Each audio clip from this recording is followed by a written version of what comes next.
Bien, nous allons aborder ce soir un moment capital de cette rupture entre l'Église et la synagogue, c'est l'ère constantinienne. On peut dire qu'avec Constantin se consomme la rupture radicale et définitive entre les deux mouvements. On a souvent, surtout dans le milieu protestant évangélique, une vision très très négative de Constantin, et on en fait un peu le bouc émissaire de tous les maux du christianisme. On prête aux riches, on le sait. Constantin n'est pas à l'origine de tous les maux, comme on le lui prête, mais il est celui qui va entériner un certain nombre de décisions, ou disons de débats, qui étaient antérieurs à son époque, et il va trancher d'une manière définitive dans un sens qui sera évidemment, pour notre propos, un sens anti-juif, anti-judaïque et antisémite. Bien, qui était Constantin d'abord. Constantin, on était au IVe siècle, et on sait que les successions des empereurs étaient toujours des moments très délicats. Quand un empereur décédait, il n'y avait pas de principe dynastique pour la succession de l'empereur, et souvent c'était des conflits entre les différents candidats au trône impérial qui se traduisaient, se soldaient par des conflits militaires parfois extrêmement sanglants. C'est ainsi que Constantin va se trouver confronté à un rival qui s'appelle Maxence, et va avoir lieu donc une célèbre bataille qui va être un tournant décisif dans l'histoire de l'Empire et dans toute l'histoire du christianisme, la bataille du pont de Milvius. Constantin était un homme qui avait une mère, Hélène, qui elle était chrétienne. Et évidemment, ça a énormément joué en ce qui le concernait. Il a été instruit dès son plus jeune âge par sa mère du christianisme. Au moment de la bataille du pont de Milvius, il n'était pas véritablement chrétien, mais il n'était pas ignorant de ce qui se passait dans le christianisme. Le christianisme, depuis plusieurs siècles, était dans une situation ambiguë au sein de l'Empire romain. Il n'était pas reconnu, comme on l'a vu, comme une religion licite, une religion officielle, et il était persécuté. Maintenant, il ne faut pas voir dans la situation du christianisme persécuté une persécution violente, intense, d'une manière systématique et générale. Il y a eu des hauts et des bas dans la persécution. Selon le gré des empereurs, selon leur esprit de tolérance ou non, selon les circonstances et selon les lieux. Parfois, il y avait des persécutions qui étaient très localisées et qui dépendaient d'un fonctionnaire local qui, quand il était changé, serait remplacé par quelqu'un qui était plus libéral, si bien que dans des conditions plus ou moins adverses, le christianisme s'est développé considérablement dans l'Empire romain. L'Empire romain, nous l'avons vu, était dans un état où il y avait une recherche spirituelle intense. Les vieilles religions traditionnelles de Jupiter et de tout ce qui s'en suivait étaient totalement déconsidérées. Il y avait par contre un attrait très important des religions orientales, et parmi les religions orientales, le judaïsme. Le judaïsme était à cette époque-là une religion très très prosélyte, et qui gagnait de très nombreux adeptes, à défaut de gagner des adeptes parmi les mâles, parmi les hommes, parce que, évidemment, le problème de la circoncision était un problème important, et le judaïsme recrutait essentiellement parmi les femmes pour des raisons tout à fait évidentes. Mais il y avait donc ce statut très spécial qu'on a évoqué, celui des craignants Dieu, qui, sans embrasser la totalité de la religion juive, s'en approchaient. Et on peut dire que l'Empire romain a été très très marqué, très conditionné par le judaïsme. Il y a eu évidemment un moment très très difficile, deux moments très très difficiles des relations entre le judaïsme et l'Empire, c'était les deux révoltes juives. La première révolte qui avait été réprimé comme on le sait, mais qui n'avait pas véritablement marqué le judaïsme en tant que religion. Religion dans la diaspora en particulier. Et cela grâce au travail de l'école de Yavne, autour du rabbi Yochanan ben Zakkai, qui avait rassuré les empereurs romains en leur disant que le judaïsme pouvait fort bien se vivre sans un centre national qui n'existait plus, et simplement le judaïsme n'avait d'autre ambition que d'être une religion parmi les autres. Et puis il y avait eu tout ce travail qui avait été fait de réinterprétation du judaïsme dans le contexte de la diaspora. Et il faut mentionner aussi l'œuvre de l'historien Flavius Joseph. Flavius Joseph, qui avait participé à la révolte, comme on le sait, et qui s'était attaché à la famille de ceux qui devaient devenir les empereurs, Vespasien et Titus, son fils, donc les Flaviens, d'où le nom de Flavius qu'il avait pris, Flavius Joseph. Et Flavius Joseph profitait de ses loisirs à Rome, où il avait été donc assimilé avec la gens Flavia, la famille des Flaviens, pour essayer de sauver le judaïsme de la catastrophe qui l'avait atteint. Et il reprenait finalement la même pensée que celle de Yochanan ben Zakkai de l'école de Yavne, montrer que la révolte, la grande révolte contre les Romains, n'avait pas été le fait du peuple juif, mais d'une petite minorité du peuple, les Zélotes, sur lesquels il fait reposer l'essentiel de la culpabilité de la révolte, et que ces derniers éliminés, l'ambition des Juifs était de vivre en bonne harmonie avec l'Empire, en bons citoyens de l'Empire romain, desquels ils se reconnaissaient une partie importante. Toute l'œuvre de Joseph, toute l'œuvre littéraire de Joseph tourne autour de ce thème-là, réhabiliter le peuple juif aux yeux des Romains après la catastrophe de la Grande Révolte. Ça va être un succès, de fait, le judaïsme va rester une religion licite au sein de l'Empire romain, contrairement au christianisme. Au besoin, le judaïsme n'hésitera pas à se démarquer du christianisme persécuté, et même à, comme ce sera le cas par exemple à Éphèse et en Asie mineure, au moment de la persécution à l'époque de Polycarpe, à prendre part aussi aux persécutions contre les chrétiens. Il ne faut pas majorer cette participation des Juifs aux persécutions des chrétiens. Il y a eu quelques cas isolés et assez rares finalement où les Juifs ont dénoncé des chrétiens auprès des autorités romaines, mais ce qui est certain, c'est que sans aller forcément jusqu'à une persécution ouverte, le judaïsme s'est démarqué de cette religion qui était une religion suspecte.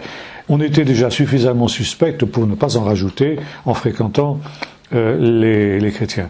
Par conséquent, cette volonté juive de se démarquer des chrétiens a aussi contribué à la rupture entre les deux religions, entre les deux mouvements. Autrement sérieux a été l'alerte qui a suivi la deuxième révolte, la révolte de Bar Kokhba au IIe siècle. Là, c'est tout le judaïsme qui a été mis hors la loi après la répression d'une révolte qui a été infiniment plus dure pour les Romains à mater que n'a été la première révolte. Le problème, c'est que nous n'avons pas un Flavius Joseph qui nous a fait le récit détaillé de cette révolte comme on en a un de la première révolte.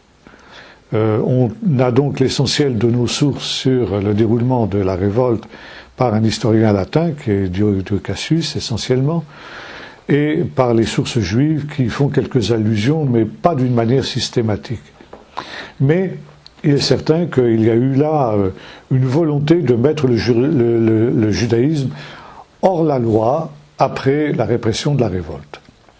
Et là, les choses ont évolué positivement par la succession d'une part de l'empereur Adrien est arrivé sur le trône de Rome un nouvel empereur qui s'appelait Antonin dit le Pieux, qui était un homme beaucoup plus libéral et beaucoup plus ouvert au judaïsme que ne l'était son prédécesseur.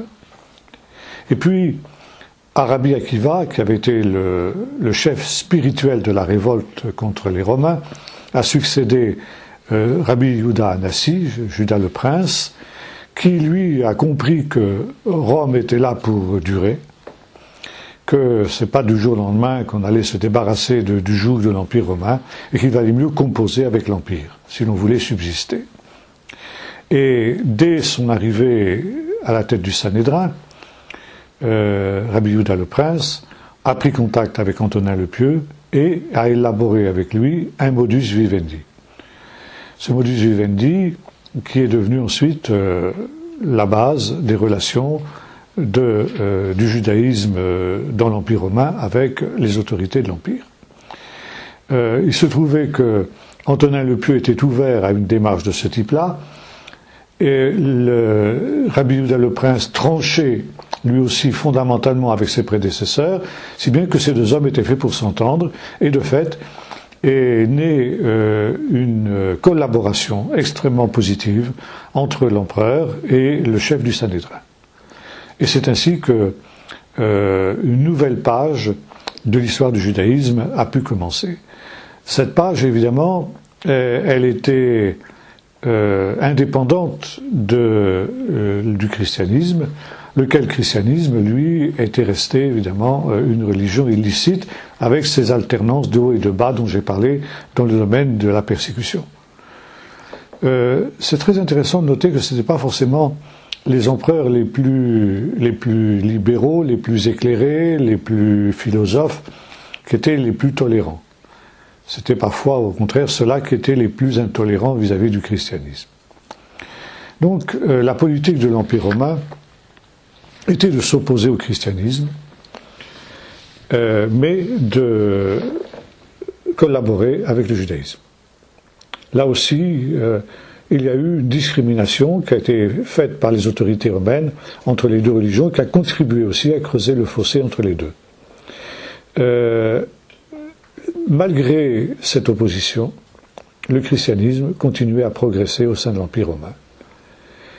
Il le faisait d'une manière ouverte ou d'une manière clandestine, mais même parmi l'aristocratie romaine, de plus en plus de patriciens, disons de gens de l'aristocratie, embrassaient un christianisme qui était présenté, comme on l'a vu par les pères de l'Église, comme le prolongement de la philosophie gréco-romaine et par conséquent qui était parfaitement cohérent avec ce que l'Empire romain professait. En fin de compte, nous arrivons à l'ère constantinienne, où apparaît donc cet homme qui, lui, est instruit du christianisme par sa mère. On voit à quel point, justement, le christianisme avait pénétré dans les hautes sphères de l'aristocratie romaine, puisque la propre mère du futur empereur était elle-même chrétienne et avait enseigné à son fils les bases du christianisme. Et là intervient un événement. Alors, est-il légendaire ou est-il authentique? Finalement, on peut en débattre. Mais c'est cette fameuse bataille du pont de Milvius, entre Constantin et Maxence, la bataille décisive qui devait décider de l'héritage du trône impérial. Le vainqueur de cette bataille, évidemment, serait le futur empereur.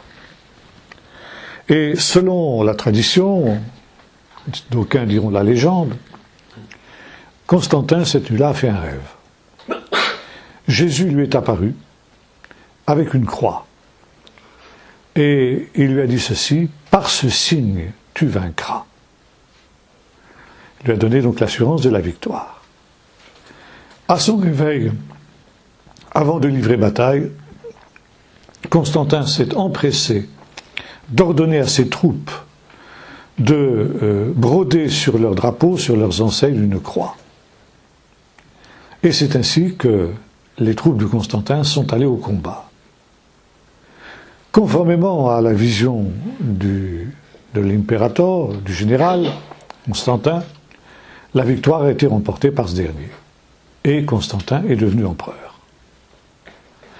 Et là, la première chose qu'il a faite, une des premières choses qu'il a faites en tout cas, après être arrivé sur le trône royal, sur le trône impérial, ça a été de donner un édit qu'on appelle l'édit de Milan, parce qu'il a été donné dans cette ville, qui levait le ban qui faisait du christianisme une religion illicite.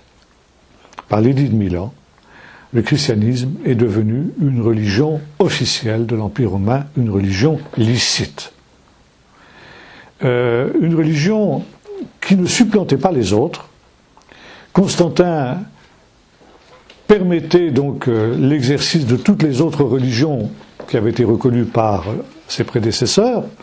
Donc le vieux paganisme continuait à avoir droit de cité, le judaïsme bien évidemment lui aussi, mais le christianisme devenait une religion officielle.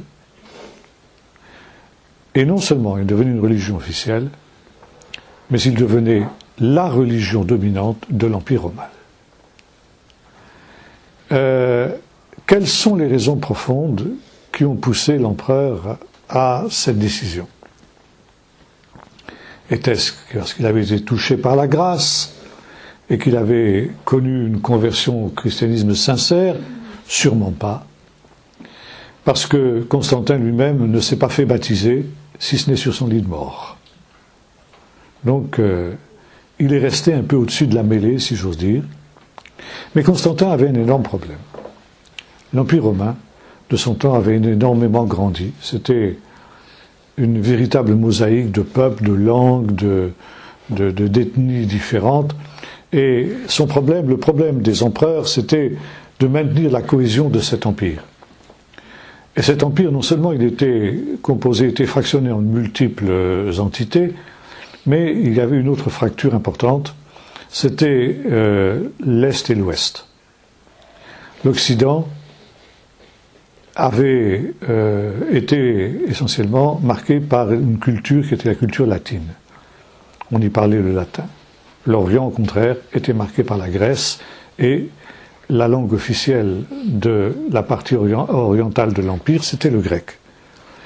Et cela créait des espèces de forces centrifuges qui risquaient de détruire, de saper l'unité de l'Empire. Comment administrer, comment gouverner, avec les moyens dont on disposait à l'époque, un ensemble aussi vaste et aussi disparate? Ça, c'était le problème des empereurs. Constantin a été le premier qui a donné une solution rationnelle à ce problème. C'était un homme particulièrement intelligent.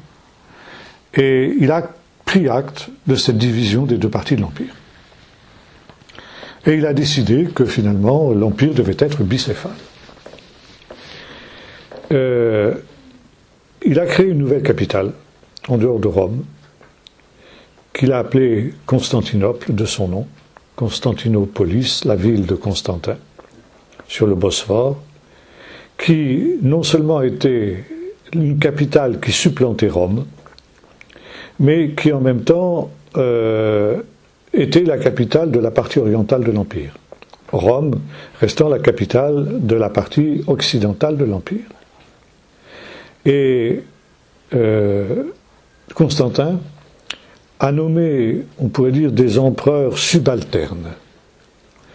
Et l'administration de l'Empire romain, le gouvernement de l'Empire romain, était composé à partir de Constantin de deux Augustes, un qui se trouvait à Constantinople et l'autre qui se trouvait à Rome, et de deux Césars qui leur étaient subordonnés. L'un aussi à Constantinople et l'un aussi à Rome.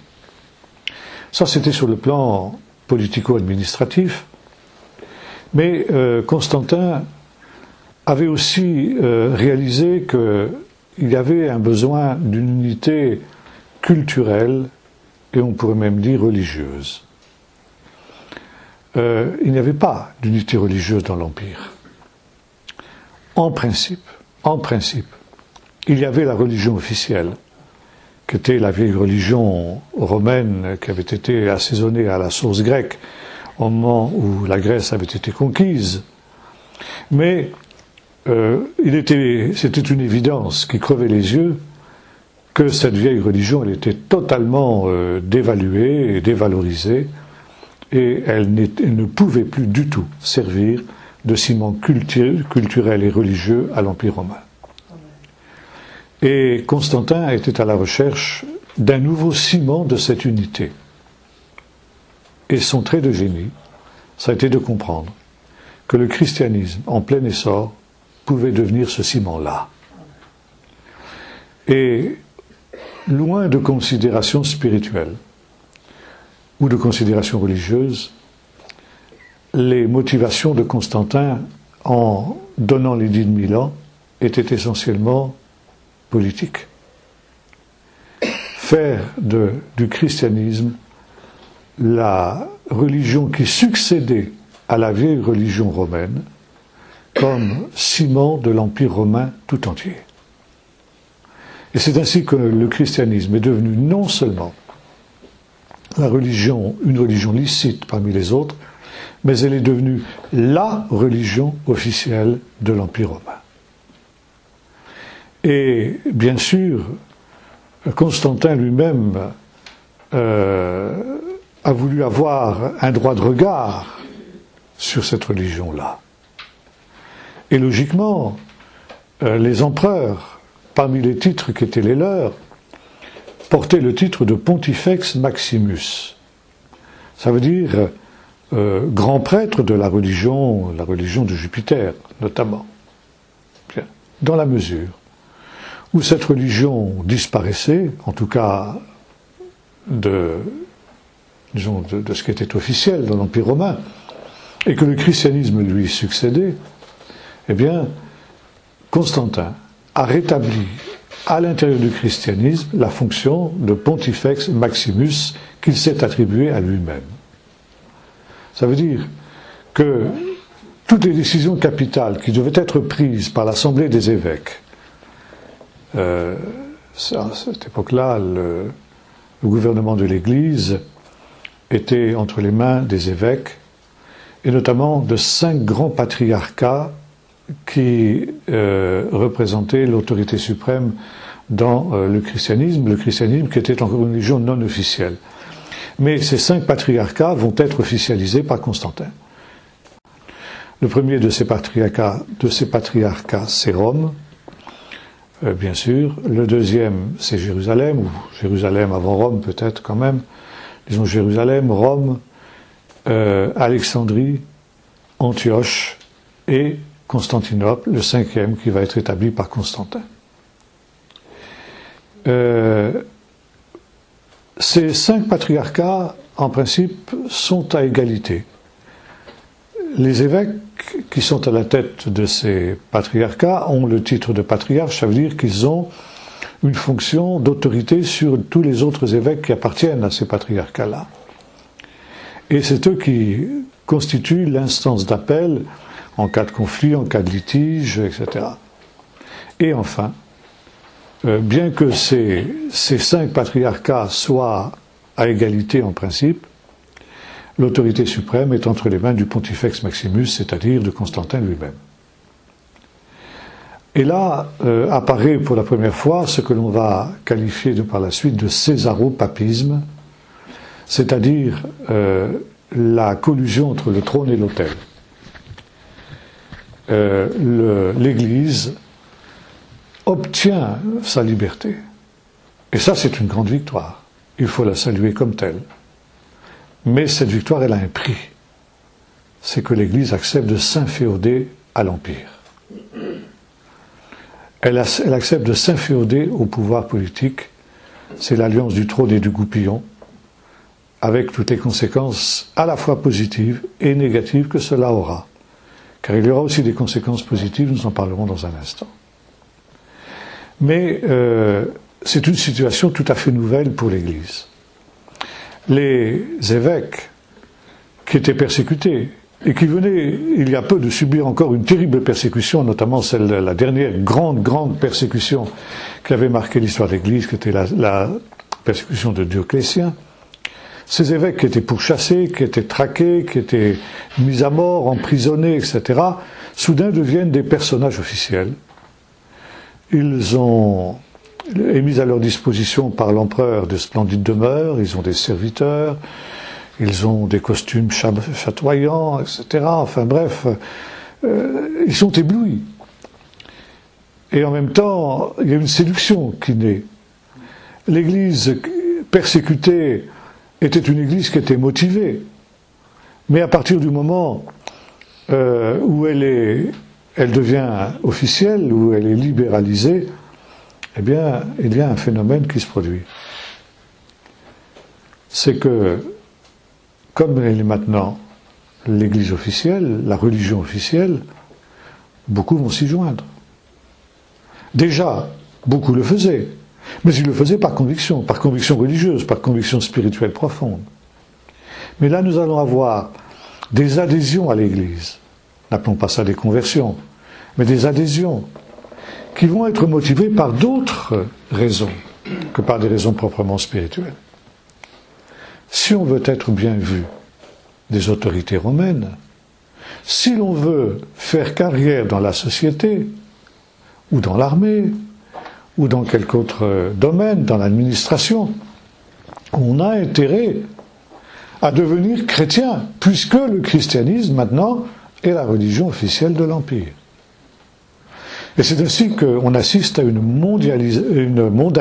mondanisation, oui, je dis bien, une mondanisation de l'Église.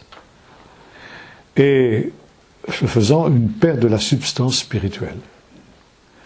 Il va y avoir un attiédissement forcément de la foi. On va être intéressé par des carrières, y compris des carrières ecclésiastiques. Les ecclésiastiques ont une autorité non seulement le domaine spirituel, mais également dans le domaine temporel. Ils brassent des sommes d'argent importantes qu'ils n'avaient pas auparavant. Et ça aussi, ça va avoir un effet corrupteur sur l'évolution de l'Église. Le résultat, c'est que les hommes et les femmes qui sont véritablement motivés par le christianisme, au bout de quelques années, de quelques dizaines d'années, n'y retrouvent plus du tout leur compte. L'Église nouvelle qui surgit, qui apparaît, devient une Église dans laquelle ils ne se retrouvent plus du tout. Et alors, on va quitter cette Église. Non pas pour créer une autre Église. Officiellement, on reste membre de cette Église. Mais il y a deux manières de quitter cette Église. Soit en, se mettant en marge et en professant des doctrines qui sont plus ou moins discutables, ou alors tout simplement en allant se retirer au désert. Et c'est le début du monachisme. Le monachisme, qui commence par être d'abord l'érémétisme, ce sont des hommes et des femmes qui ont soif absolue, qui ont soif d'une religion pure, cette religion qu'ils ont connue auparavant, une religion qui avait presque fait du martyr une sorte de culte, à cause notamment de la gnose ascétique dont on a déjà parlé, qui considérait le corps et la matière d'une manière générale comme quelque chose de négatif. Alors évidemment, ce n'est pas quelque chose qui était chrétien, c'est quelque chose qui est néoplatonicien. Mais dans la mesure où on considérait le platonicisme comme une préparation evangelica, on avait intégré dans la théologie chrétienne cette idée de la dévaluation de la matière, et par conséquent de la dévaluation du corps. Et c'est pourquoi beaucoup de chrétiens allaient même jusqu'à rechercher le martyr. D'aucuns allaient dans des temples d'idoles pour briser les idoles ouvertement, pour se faire arrêter, puis ensuite se faire jeter au lion. Être martyr, c'était obtenir la vie éternelle, c'était obtenir la palme, et par conséquent, c'était quelque chose de positif. À partir du moment où l'Église n'est plus persécutée, on ne peut plus devenir martyr. Alors qu'est-ce qu'on va faire? Eh bien, l'érémétisme va être une sorte de substitut du martyr. On se retire dans le désert pour vivre dans la mortification, dans des conditions inhumaines, dans des conditions difficiles, dans des conditions pénibles, douloureuses même, privé de la compagnie de ses semblables, vivant d'expédients, et s'étant détaché de tout ce qui était les satisfactions, même légitimes, qu'un être humain peut rechercher dans la vie. C'est une nouvelle forme de martyr qui naît. Et en même temps, c'est la recherche de la pureté, la recherche de l'absolu. On va au désert. Ça commence par des gens comme Antoine, comme Pacôme, en Égypte. C'est en Égypte qu'ont lieu les premières tentatives d'érémétisme. Et on vit en solitaire dans le désert, à l'écoute de Dieu, à la recherche de Dieu, comme Élie l'avait fait quand il était retourné à Horeb. On retourne au désert pour retrouver la pureté perdue. On considère que l'Église est apostate, un petit peu comme l'était le peuple d'Israël à l'époque d'Élie, et par conséquent, aller au désert, eh bien, c'est retrouver la pureté de la foi telle qu'Élie l'avait retrouvée quand lui-même il était retourné à Horeb. C'est aussi évidemment l'exemple de Jean-Baptiste, l'exemple de Jésus. Bref, enfin, il y a toute une mystique du désert qui naît à cette période-là, et qui est une mystique d'une recherche d'une pureté dans une église qui a perdu cette pureté qui était la sienne jusqu'à présent. L'érémétisme va très vite évoluer parce qu'on se rend compte que la vie en solitaire n'est peut-être pas l'idéal, et des communautés d'ermites vont se créer, donc ça va être les premières communautés monachiques, et le monachisme, aussi bien oriental qu'occidental, est né de cette démarche-là, à cette époque-là. Maintenant, il y a une autre évolution qui nous touche de plus près, c'est qu'à partir du moment où le christianisme devient religion d'État, eh bien, Jérusalem, qui s'appelait Aelia Capitolina, et qui était une ville païenne dédiée à Jupiter Capitolin, redevient une ville sainte. Et redevient non plus la ville sainte d'Israël, mais bel et bien la ville sainte des chrétiens. Et Hélène, qui deviendra Sainte Hélène, la mère de l'empereur, va réhabiliter Jérusalem en tant que ville sainte du christianisme. Elle est la première à pèleriner à Jérusalem. Et le pèlerinage de Sainte Hélène au lieu saint est un grand moment de l'histoire de l'Église, parce que Sainte Hélène va aller à la recherche des lieux saints. Et elle va établir sur tous les lieux saints des églises, pour faire en sorte que Jérusalem devienne la capitale du pèlerinage.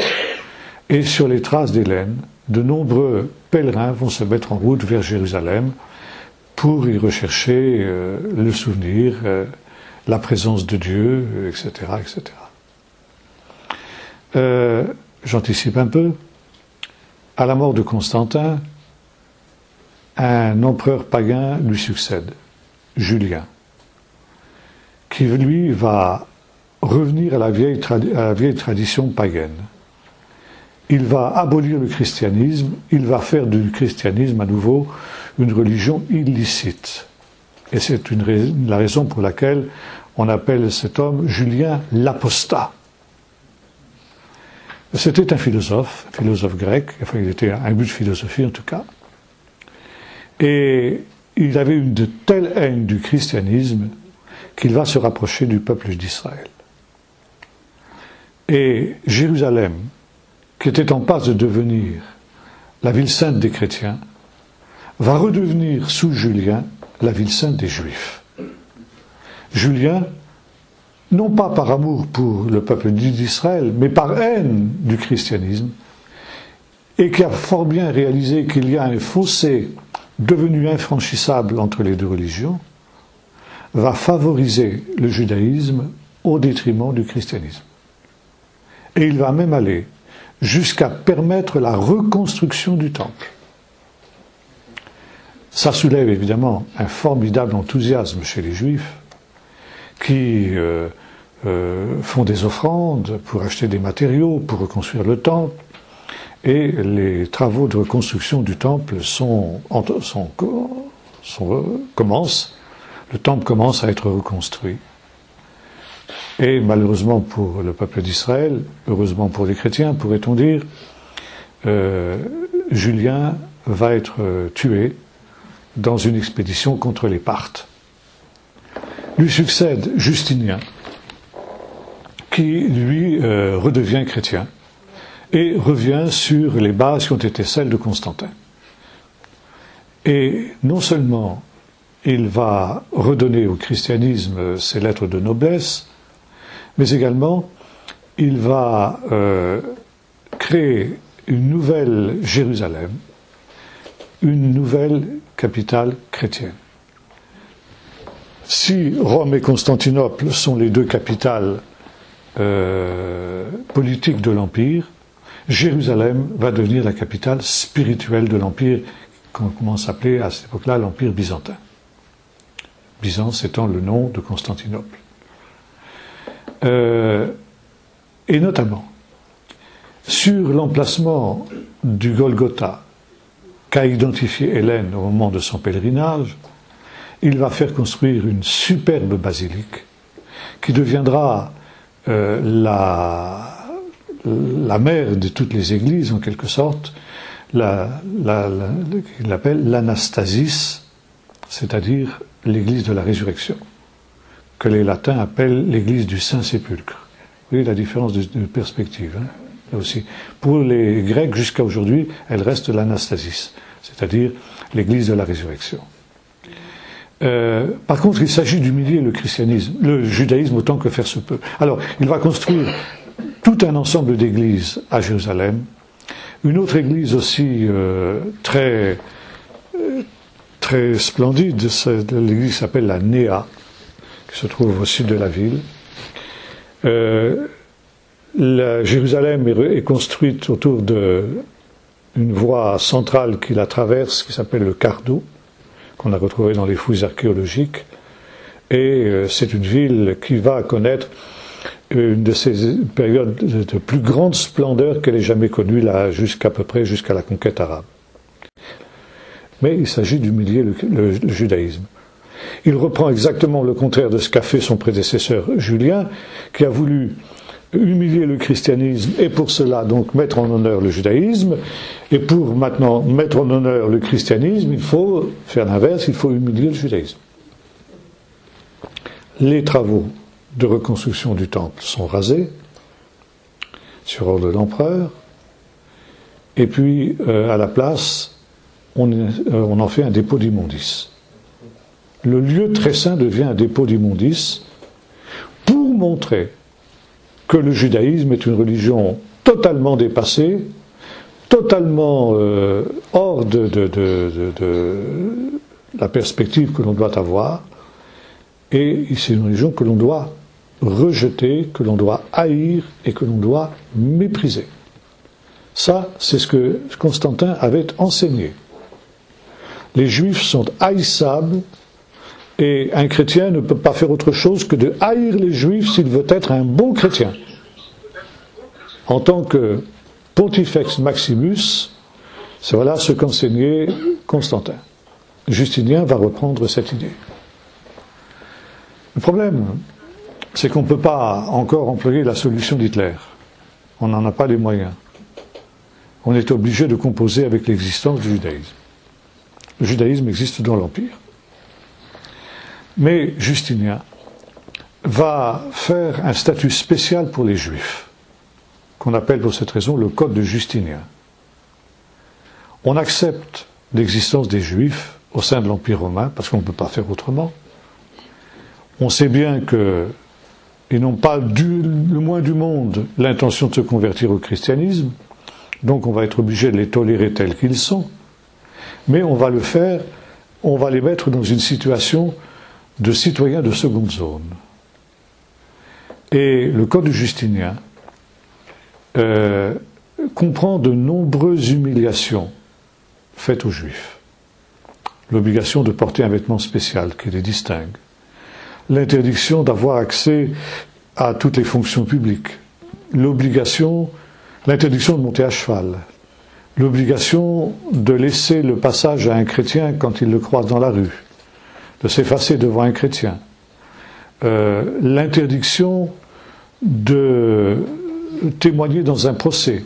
Un juif ne peut pas témoigner dans un procès. L'interdiction, bien sûr, d'épouser une chrétienne, à moins qu'il ne se convertisse. Et l'interdiction de convertir au judaïsme un chrétien. Bon, je passe sur les multiples vexations qui sont contenues dans le Code justinien. Ce code va être en vigueur pendant toute la durée de l'Empire byzantin, jusqu'à la conquête arabe. Et là, un phénomène très intéressant va se produire. Ce code, qui avait été élaboré par les empereurs byzantins dans le but d'humilier les Juifs, le calife Omar, le premier calife à s'emparer de Jérusalem, va récupérer ce code justinien pour continuer à l'appliquer aux Juifs. Il a trouvé ça génial. Il n'y a pas beaucoup plus d'affection pour les Juifs que n'en avaient les Byzantins. Mais en plus de ça, il va l'appliquer aux chrétiens. Et aujourd'hui, dans le Coran et dans le judaïsme, c'est ce qu'on appelle le code de la dhimmitude.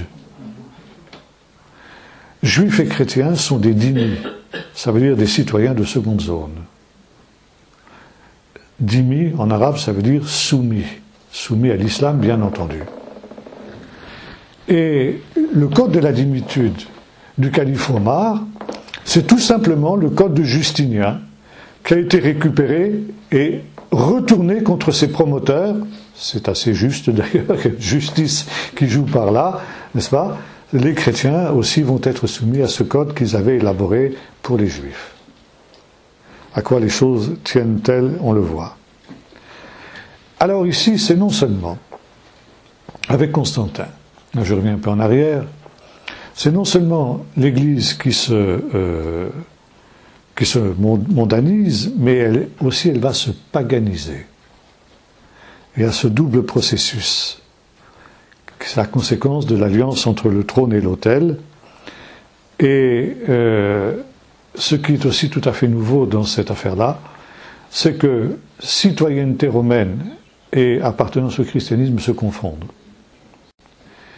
Pas dans la première génération, pas à l'époque de Constantin, mais chez les successeurs de Constantin, on arrive à ce stade. Et c'était quelque chose qui va être repris dans toute l'Europe médiévale, jusqu'à la Révolution française. Si on est dans un État chrétien, on devient chrétien. Existe-t-il d'ailleurs un État chrétien? C'est impossible. Bibliquement parlant, un État n'est pas chrétien. Des individus sont chrétiens, mais un État n'est pas chrétien. Avec Constantin, on considère que l'on a affaire à un empire chrétien. Et après la dissolution de l'Empire romain au Ve siècle, les États où le christianisme est la religion officielle vont être qualifiés d'États chrétiens, comme il y a des États musulmans. Par conséquent, ici, on est chrétien parce que l'on est dans un État chrétien. On est citoyen romain, donc on est chrétien, qu'on le veuille ou non.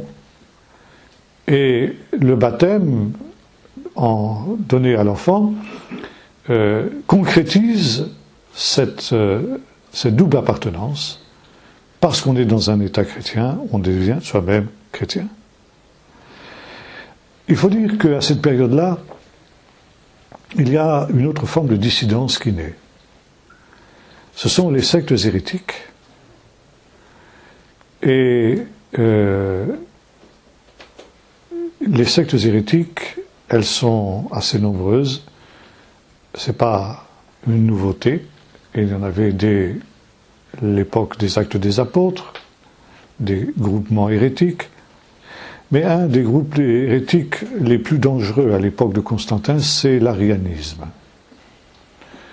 L'arianisme tire son nom d'un évêque qui s'appelait Arius, et qui professait que Jésus n'était pas véritablement le Fils de Dieu, c'était une créature, la plus noble des créatures, que c'était un ange créé, mais qui n'était pas Dieu. Et l'arianisme avait eu un très très gros succès, et c'était une véritable déchirure du christianisme de l'époque.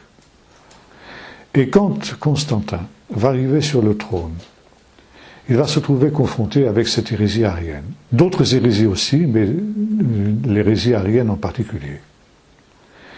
Déjà, il y avait eu évidemment des rassemblements d'évêques, des synodes, des conciles qui étaient là pour essayer de résoudre cette question de l'arianisme.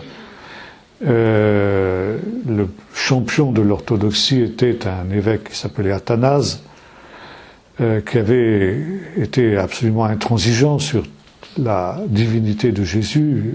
En ce sens-là, il avait parfaitement raison. Mais, disons, la situation était extrêmement confuse au sein du christianisme par rapport à cette question de la christologie.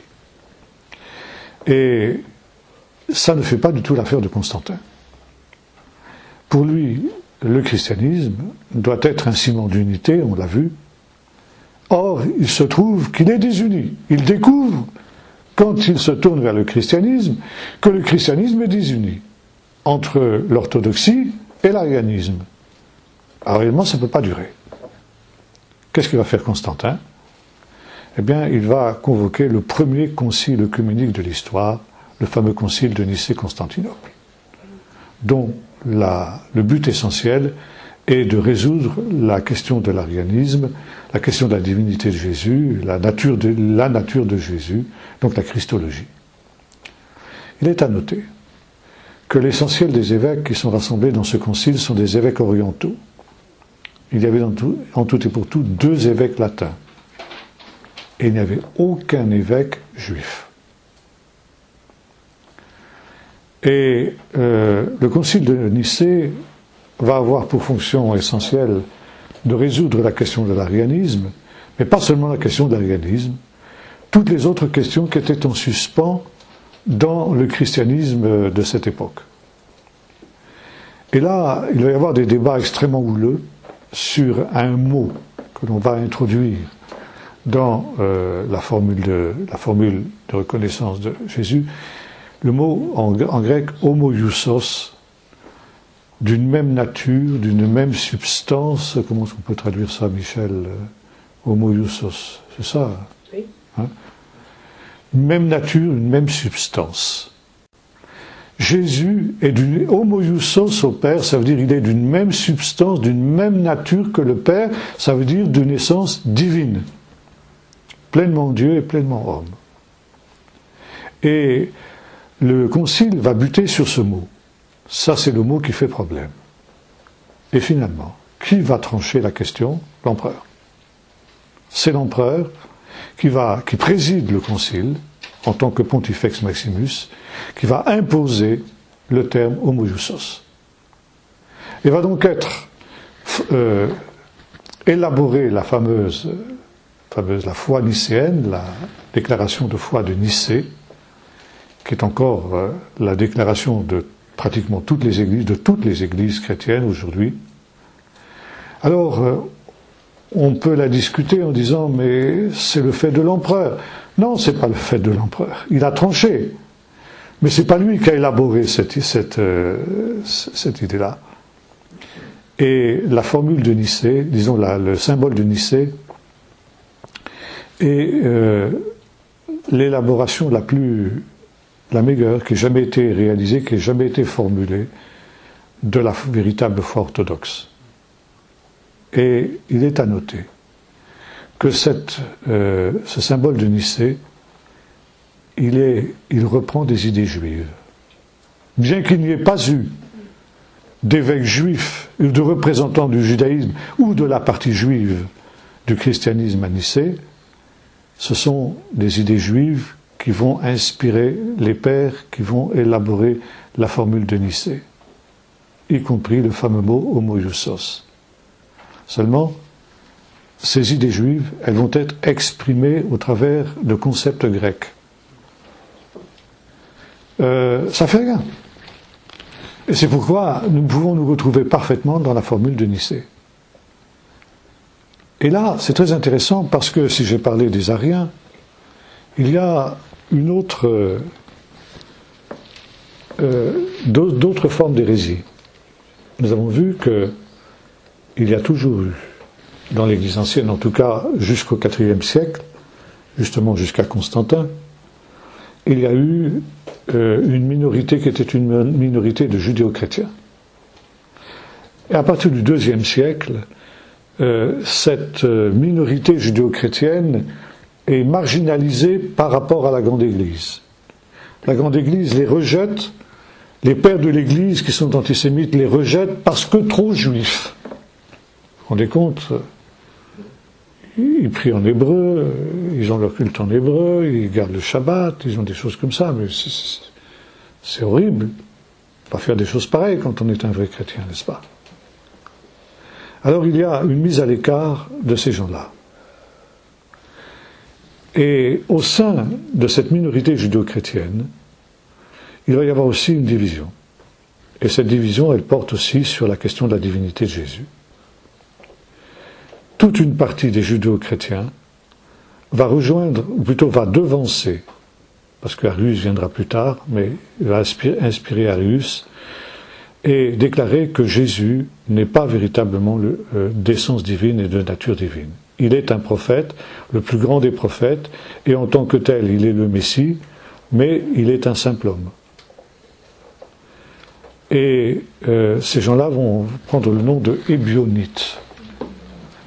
Les Ébionites, du mot Évion en hébreu, qui signifie les pauvres. On pense que c'est à cause, parce que ces gens-là se considéraient comme les descendants des pauvres de Jérusalem. Ces pauvres au profit desquels Paul avait organisé une collecte. À l'époque, évidemment, il n'était pas hérétique comme il l'était. Une des origines des Ébionites, c'est vraisemblablement aussi la fuite à Pella, en 68 après Jésus-Christ, au moment du siège de Jérusalem par les Romains, par Titus.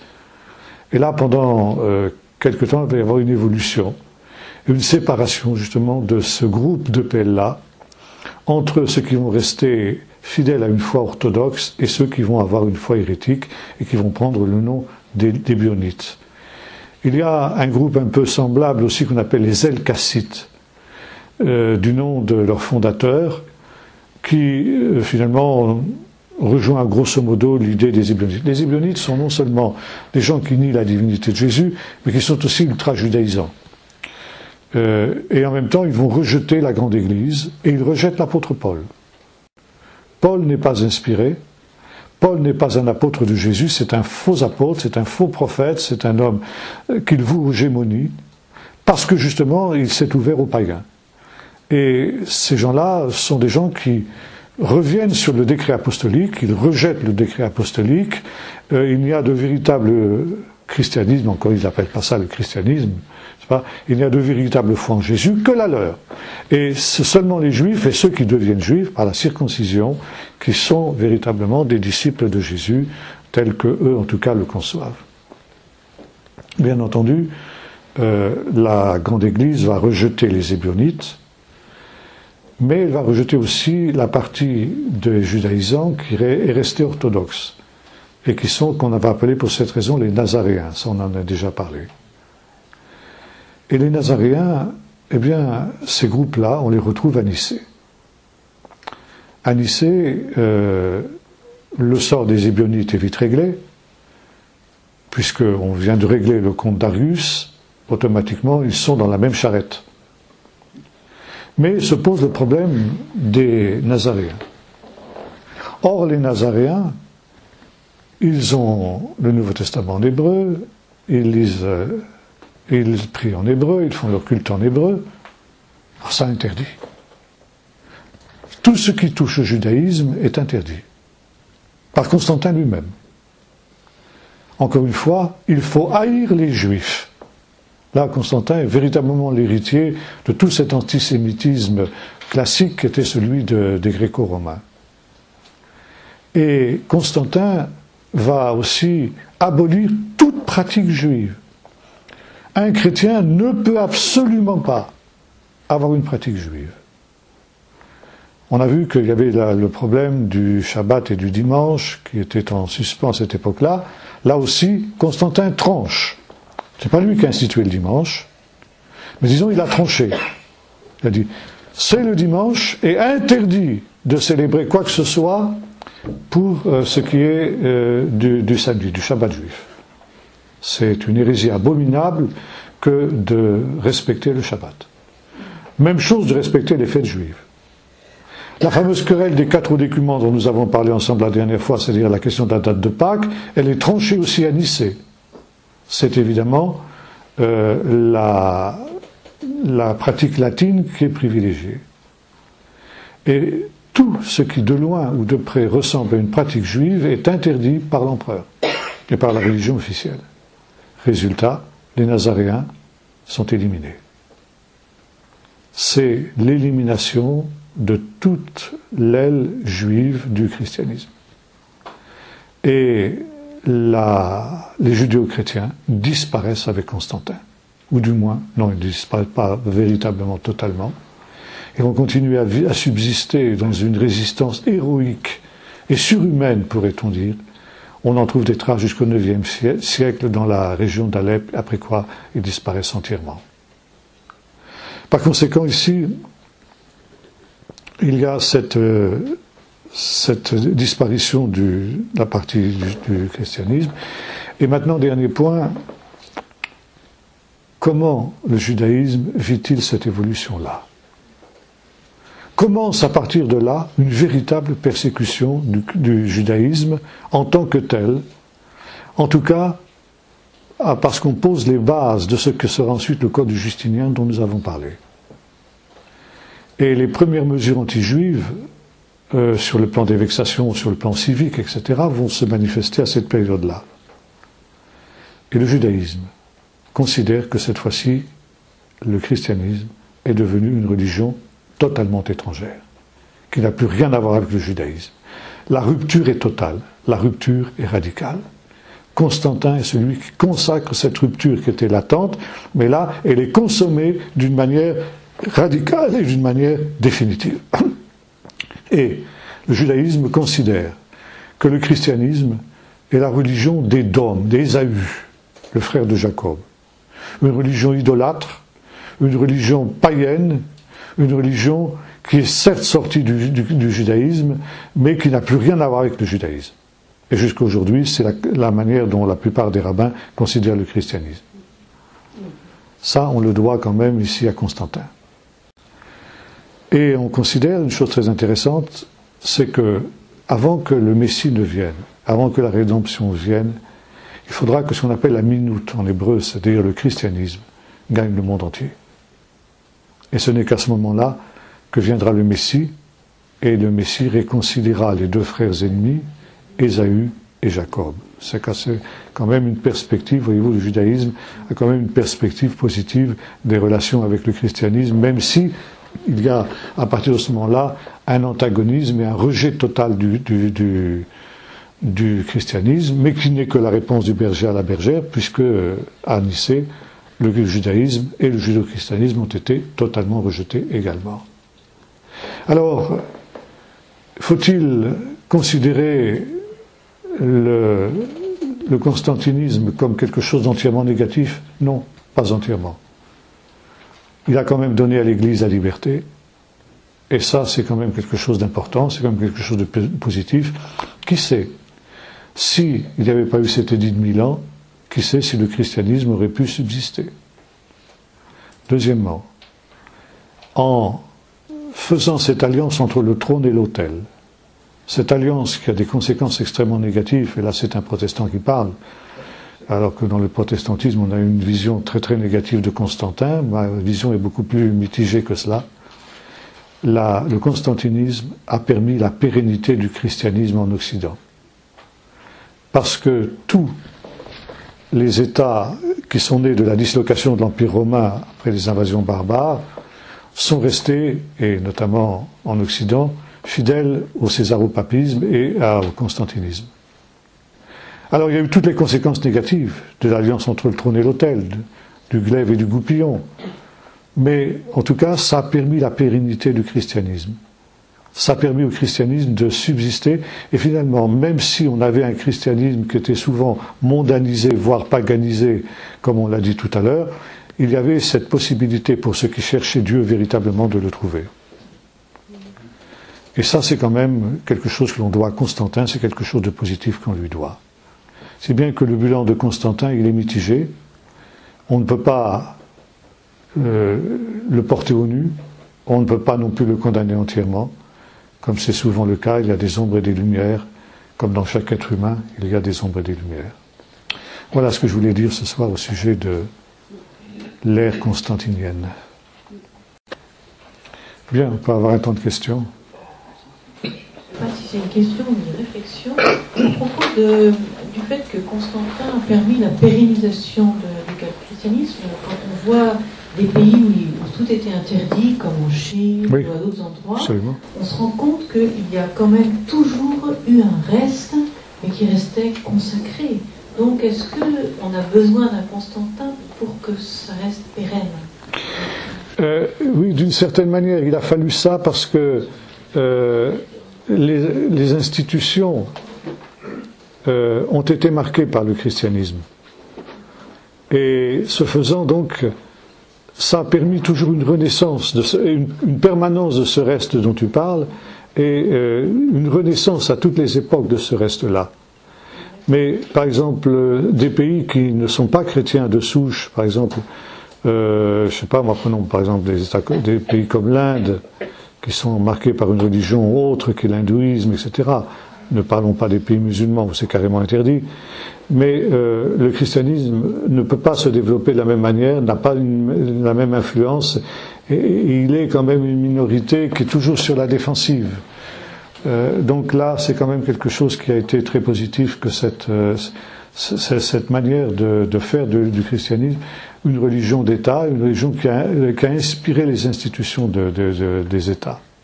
Ça aussi, ça joue au niveau des institutions. Ça, c'est ce que Constantin a fait. Par exemple, il a interdit l'avortement, il a interdit l'infanticide. Il n'a pas fait que des choses négatives, Constantin. Il a interdit le divorce, il a des choses comme ça. Il a mis en place dans la législation l'éthique chrétienne. De telle sorte qu'à la limite, sa religion était plus une morale qu'une religion, mais enfin, disons, cette morale-là, elle était quand même une morale inspirée du christianisme. Et la première chose qu'ont fait les révolutionnaires, ça a été justement de se débarrasser du système constantinien, au moment de la Révolution française, et puis on voit les effets que ça a donné, quoi, aujourd'hui. On n'est plus sous un système constantinien, et on voit les conclusions, les résultats. J'ai une question. Vous avez parlé du dépôt d'immondices qui était à la place du lieu très saint. Oui. Justement, ça me fait penser à l'abomination de la désolation, oui. Au mot chikous même. Oui, tout à fait. Est-ce que c'est possible de nous citer toutes les fois où il y a eu justement une abomination à la place du lieu très saint? Oui, alors la première fois, c'était au moment de la conquête de Jérusalem par Titus. Titus adressait les enseignes des légions qui étaient des enseignes idolâtres. Chaque légion avait un dieu patron qui était un dieu idolâtre, qui était représenté sur ses enseignes, et donc qui a été installé à cet endroit-là. Par la suite, il y a eu donc les enseignes de la 10e légion, qui étaient restées campées sur place. Et puis ensuite, quand Adrien a reconstruit Jérusalem sous le nom d'Aelia Capitolina, il a dressé sur le lieu saint un temple à Jupiter Capitolin. Et puis après, effectivement, on se trouve avec ce dépôt d'immondices. Et quand le calife Omar arrive, donc en 638 à Jérusalem,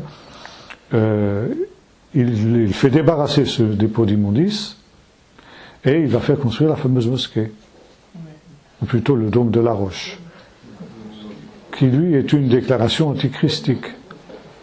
C'est une récupération par l'islam de l'héritage des juifs et des chrétiens. Et c'est une inscription qu'on trouve encore Dieu, Allah, n'a pas de fils, il n'a pas engendré, il n'a pas, enfin, je sais plus exactement, il y a une formule antichristique qui est là. Donc, on est véritablement dans l'abomination et la désolation. Donc, quelque part, juste une question. Oui. Quand Paul, quelque part, on peut penser, quand Paul écrit l'Épître aux Thessaloniciens, Oui. qui est écrite à peu près vers les années 50, Oui. c'est un peu tout ça aussi dont il parle. À cette époque-là, non, c'était pas ça. Dans le sens, à son époque, le temple n'était pas profané, il existait. Oui, mais justement, il en parle comme au futur. Il en parle comme au futur, oui. Le Très-Saint, c'est Oui, vraiment le même Dieu. Dresser une idole, c'est quelque chose qui se proclame Dieu. D'autant que la statue de Jupiter Capitolin, elle avait les traits de l'empereur Adrien. N'y avait-il pas, pour rajouter à cette liste, avant les Romains, Antiochus Épiphane? Bien sûr. Bien sûr. Là, il y a c'est un cycle prophétique. Les cycles prophétiques, ce sont des événements qui se reproduisent à différentes époques quand les circonstances redeviennent les mêmes. Toute prophétie connaît un certain nombre de cycles de ce type-là. Alors effectivement, il y a eu un premier cycle prophétique à l'époque de Antiochus Épiphane, et ensuite il y a eu un deuxième à l'époque des Romains, comme Jésus l'annonce. Quand vous verrez l'abomination dont a parlé le prophète Daniel. Jésus n'était pas sans savoir qu'il y avait déjà eu un accomplissement à l'époque d'Antiochus Épiphane. Et pourtant, il considère que c'est encore un événement à venir. Bonjour. Bonjour. Oui, ma première question, c'est la description que vous faites donc, de toutes ces personnes de l'Empire romain qui adhèrent donc intellectuellement ou émotionnellement au christianisme. Est-ce que ça ne correspond pas en fait à l'accomplissement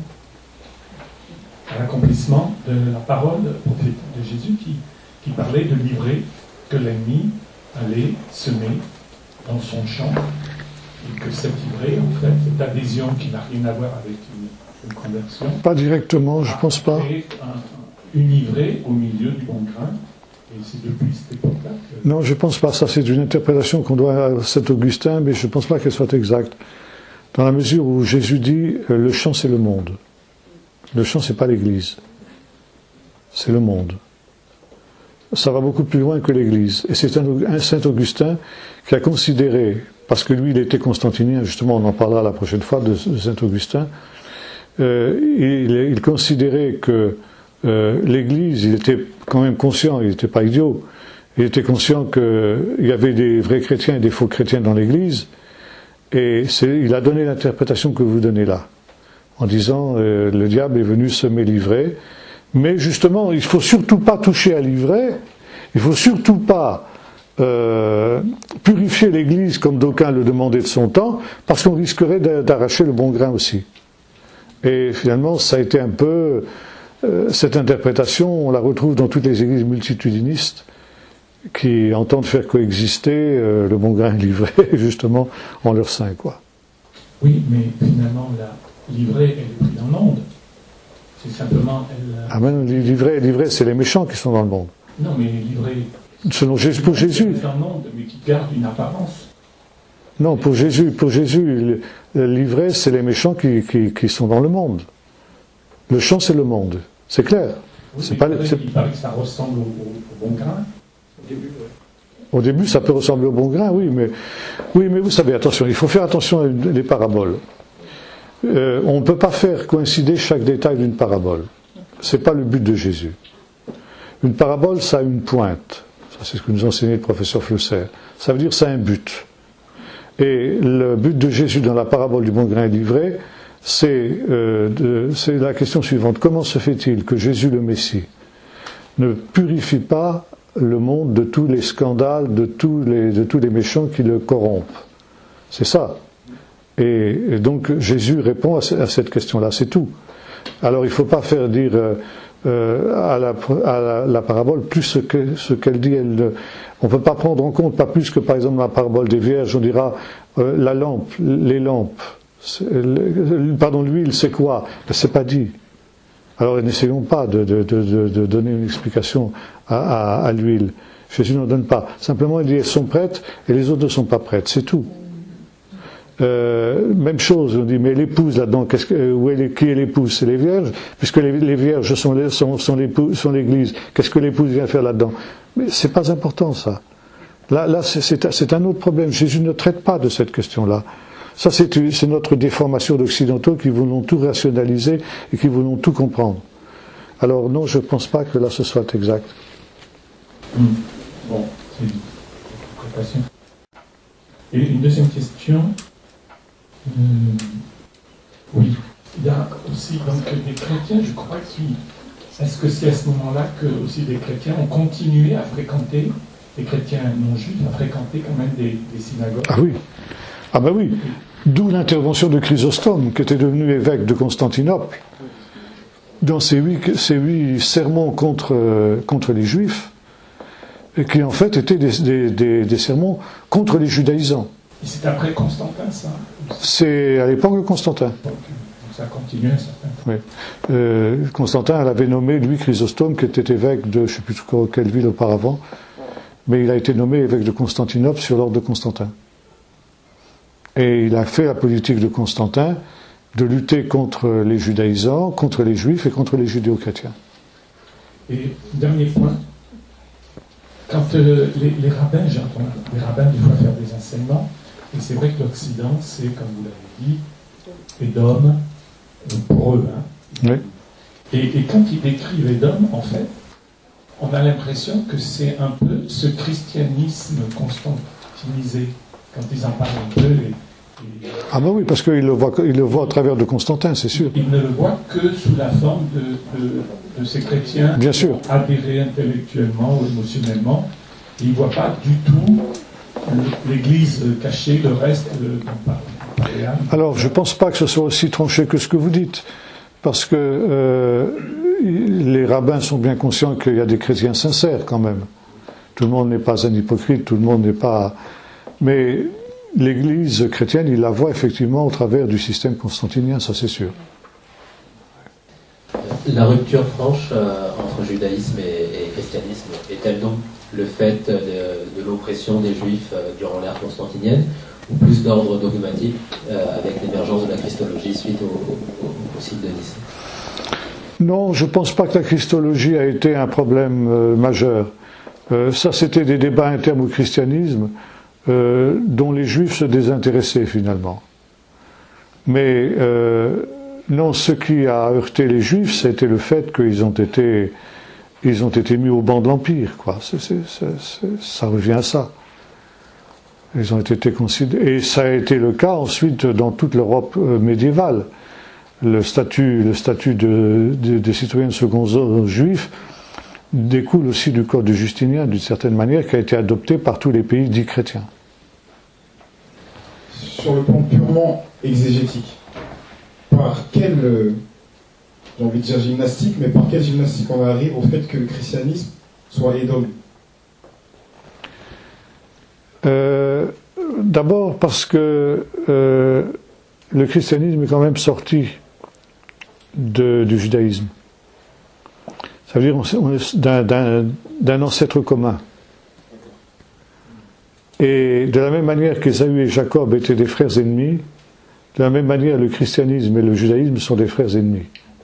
Et c'est pour ça qu'on attend une réconciliation au temps de la fin. Puisqu'au temps de après, au bout de leur pérégrination mutuelle, Ésaü et Jacob se sont réconciliés dans la même perspective. Et la perspective messianique en particulier. Quand le Messie viendra, il réconciliera les uns les autres. Est-ce qu'on peut considérer alors que le développement qui a eu lieu là pendant tous ces siècles, c'était ce que Dieu voulait ou ce que Dieu a permis? Enfin, comment est-ce qu'on peut considérer tout ça? Oui. Je pense que rien n'arrive sans la volonté au moins permissive de Dieu. Dieu est le souverain, il conduit toutes choses, et en même temps il laisse les hommes libres. Et finalement, ce qu'on appelle la théodicée, c'est-à-dire la providence divine, c'est cet équilibre délicat entre la volonté de Dieu et la volonté de l'homme. Dieu se retire dans son repos le 7e jour de la création, le 7e jour de la semaine, pour laisser à l'homme la liberté, justement. Et Dieu entérine les choix de l'homme. Dieu va entériner, par exemple, le fait que l'homme nomme les animaux. Il a décidé que cet animal s'appellerait un lion, Dieu l'appelle aussi un lion. a décidé que cet animal s'appellerait un chien, ben Dieu l'appelle un chien parce que l'homme l'a décidé comme ça. Dieu entérine les choix de l'homme. Quand Israël demande un roi, c'est pas la volonté de Dieu. Mais Dieu dit, ok, ils veulent un roi, très bien. Ils auront un roi. Mais c'est moi qui leur donnerai le roi. Donc, il y a l'interférence entre la volonté de Dieu et la volonté de l'homme. Et je pense que, pour ce qui est de l'histoire du christianisme, c'est un peu la même chose. Il fallait, d'une certaine manière, par exemple aussi, même par rapport au judaïsme, à partir du moment où le christianisme ancien s'est ouvert aux non-juifs, donc après le décret de Jérusalem, le décret apostolique, il était évident qu'il allait y avoir une paganisation du christianisme. C'était le corollaire inévitable. Et Dieu le savait, Jésus le savait quand il a dit allez partout prêcher la bonne nouvelle à toute la création. Il savait qu'il allait y avoir une perte de substance de son message. C'était le corollaire. C'était ça ou ça. Ou alors on restait enfermé dans le ghetto juif, et on aurait gardé un christianisme pur mais fermé. Ou bien alors il fallait l'ouvrir, et puis avec toutes les conséquences que ça allait avoir. Je pense que c'est un peu la même chose pour Constantin. Et pour que le christianisme puisse ensuite perdurer et s'étendre jusqu'au temps de la fin, jusqu'aux extrémités de la terre, il fallait un certain Constantin. Peut-être il aurait pu être un peu différent, il aurait pu être plus libéral, il aurait pu être ceci et cela, etc. Mais enfin, il se trouve qu'il n'a pas été. Mais en tout cas, ça a été permis par Dieu, ça c'est clair. C'est la parabole du filet, quoi. Le filet. On prend toutes sortes de poissons, on ramasse les serpents, et puis après on fait le tri. Après on fait le tri. Au temps de la fin, il y aura le tri, c'est sûr. Ça, c'est sûr. Oui, c'est aussi un peu le rapport avec le temps des nations, quand Jésus dit que Jérusalem sera foulée aux pieds par les nations, jusqu'à ce que le temps des nations soit fini. Et en fait, Constantin a un peu pérennisé ce temps des nations. C'est sûr. En même temps que Jérusalem. C'est sûr, c'est sûr. Était foulée aux pieds. Bien, une dernière question? Oui, qu'est-ce qu'on peut faire, nous? Alors, il y a Serge d'abord qui a posé une question. Je vous passe la parole après. Tu as dit, Jean-Marc, qu'à un moment donné, qu'il ne considérait pas Jésus comme Dieu. Est-ce que les témoins de Jéhovah, ils ont repris la leçon? Alors, les témoins de Jéhovah sont des Ariens, c'est clair. Ils ont repris ça à fond. Et les Juifs aussi. Ok. Et pas les Juifs, les Arabes, les musulmans. Les musulmans, finalement, l'islam est né comment?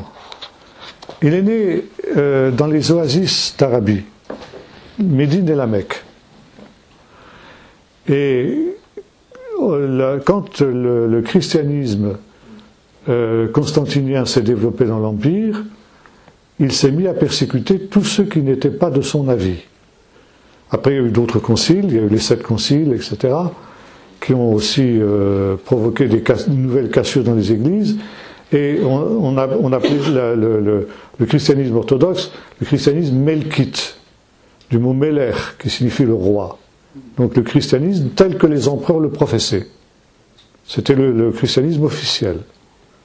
Tous ceux qui n'étaient pas des melkites étaient persécutés. Parce que l'Église est devenue persécutrice très très rapidement. Après avoir été persécutée, elle est devenue persécutrice. Et ces minorités persécutées, hérétiques parfois à juste titre, s'enfuyaient aux marges de l'Empire. Et notamment dans les oasis des déserts d'Arabie, où là ils étaient hors de portée de la police de l'empereur.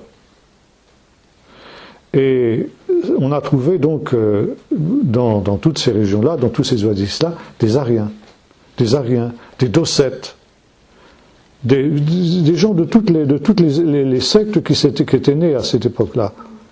Et finalement, le christianisme qu'a connu Mahomet, c'était ce christianisme-là. C'était le christianisme hérétique. Et c'est pourquoi on retrouve à la fois dans l'islam l'hérésie arienne, Jésus n'est pas fils de Dieu, et l'hérésie docète, Jésus n'était pas un homme véritable, il avait simplement une apparence humaine, c'est pourquoi il n'a pas pu être crucifié, c'est un sosie qui lui a été substitué. Ça, c'est l'influence de ces sectes docètes, de ces sectes hérétiques qui se trouvaient dans ces oasis que fréquentait Mahomet. Voyez. Alors l'islam, c'est tout ça, c'est un christianisme. La vision qu'il a du christianisme est une vision faussée complètement. Oui, Michel. Qu'est-ce qu'on peut faire? Qu'est-ce qu'on peut faire, nous? Revenir aux sources. Revenir aux sources. Je crois que là, on est au dernier stade. Et là, maintenant, plus rien ne nous empêche de revenir aux sources. Et c'est là la démarche absolument indispensable à faire pour tenir jusqu'au bout, quoi. Ça veut dire quoi? Revenir aux sources?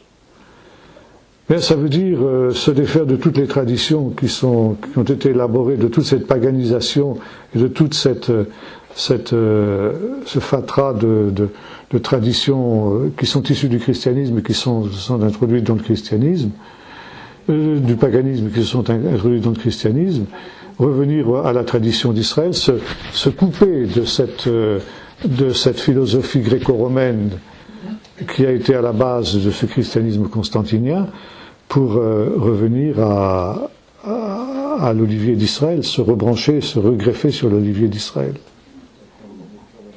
Mais nous, on est toujours hellénisés depuis notre plus tendre. Et oui, justement, le christianisme nous est parvenu par cette voie-là. Alors, je crois que la démarche, elle est difficile, c'est une démarche de longue haleine. Mon professeur du Nouveau Testament m'a appris deux choses quand j'étais là-bas. Derrière chaque texte du Nouveau Testament, il y a un texte d'écriture. Et il faut l'identifier. Et quand on l'a identifié, se demander comment à l'époque de Jésus on le comprenait. Ça implique une connaissance des sources juives.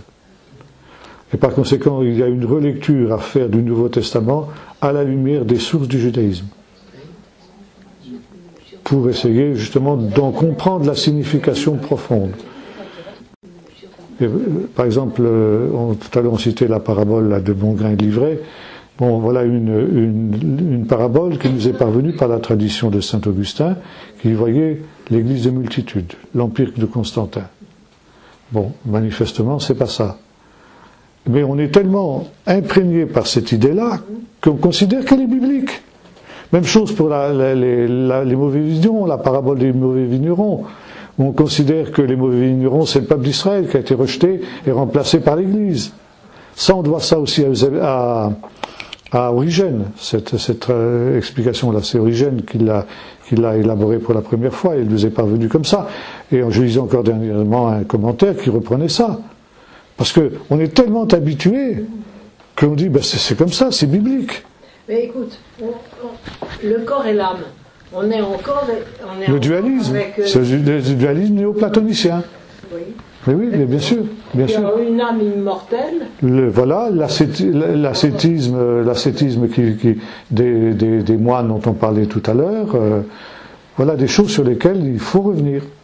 Et quand tu dis revenir aux sources, parce que moi je côtoie beaucoup de gens qui veulent revenir aux sources. Alors on se met à regarder des rabbins, mais ça aussi, ça a changé au fil des temps. C'est périlleux, c'est très périlleux, c'est une démarche qui est très périlleuse. Parce que les sources juives, c'est un monde, c'est un océan, et on peut s'y noyer. Essentiellement revenir aux sources, essentiellement du temps de Jésus. Du temps de Jésus, bien sûr, mais même du temps de Jésus, c'est aussi très vaste. Et là, il faut repasser par les sources juives, parce que de l'époque de Jésus, on a peu d'écrits.